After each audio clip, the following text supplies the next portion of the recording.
Ele acabou com a sua ex-esposa porque ela não o deixava ver seu filho. Mas no julgamento ele acusou sua sogra, mãe da vítima, da forma mais anormal possível. She hated you. You're a loser. You know, to do that to your child is pretty sick and disgusting. So, talking about being a good parent, Ninguém entendeu ao que o assassino se referia. it could have all been prevented. All you had to do is let me see my kid. Now you're never going to see her again. Mas a sequência de eventos foi lapidar contra ele. Minutos depois de acabar com Therese Ann Lynch e ferir um oficial da polícia, Randall Moore deu os motivos para seu crime para o 911. I didn't want to do any of this. Okay.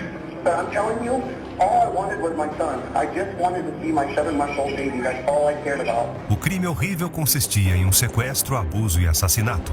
Tudo porque Therese Ann tinha solicitado uma ordem de restrição contra Moore pela violência constante que sofria. O caso chamou a atenção de todos, mas a atitude do réu durante o julgamento geraria ainda mais repulsa e surpresa. What you did to my daughter, Teresa Ann Marie Lynch, was evil, hateful, and despicable. You are now dead and rotting and repulsive to me.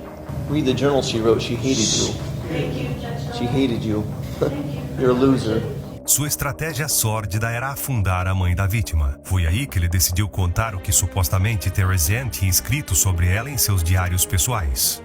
You know, as Teresa Ann left, I started thinking about why she had left and what could have been done differently during this whole process.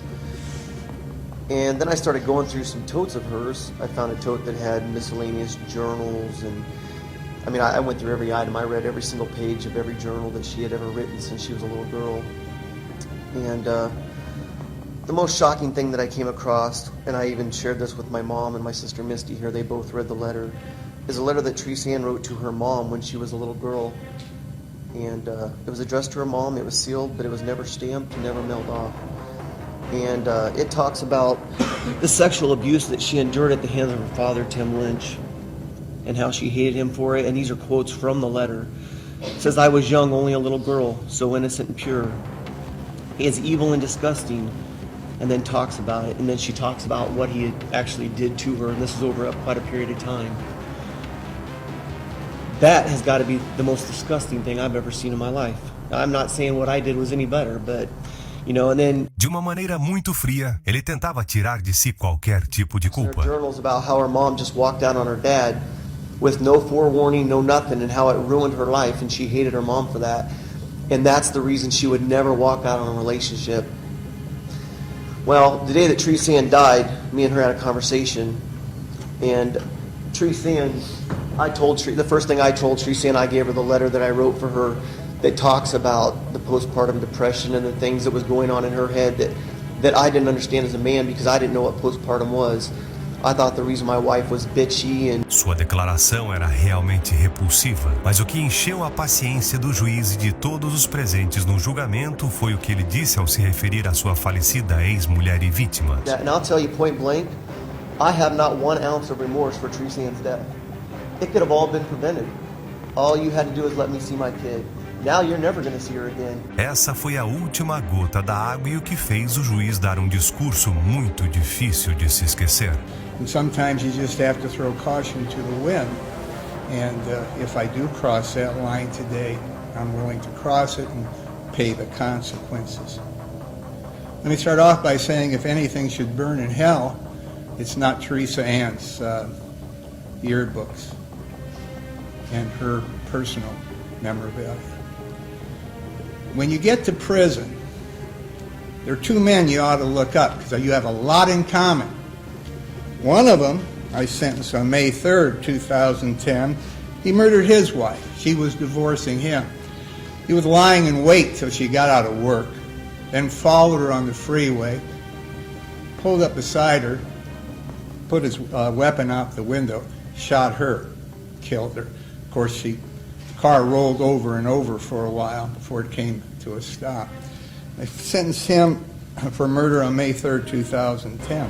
On September 30th, 2010, I sentenced a young man to murder. Now, he wasn't married to the woman he murdered. He was living with her. And she was leaving him. He strangled her to death. You 3 have so much in common, I can't believe it. Yeah, shake your head, yeah, because you know you do. O advogado não suportou o que Randall Moore havia dito. Sua tentativa de gerar piedade no júri, além de sua capacidade de tirar de si a culpa por tudo o que tinha acontecido, realmente fez com que o juiz Novak atingisse o seu limite. I am really glad you had your right of elocution and you could say everything that you said, because if anybody didn't know what a piece of work you were before you start talking, they know it now. The three of you that I'm talking, I've sentenced 3 people for murder in the last 7 months. And when I say you all have a lot in common, you sure do. And it's been said before, and you can't be said enough.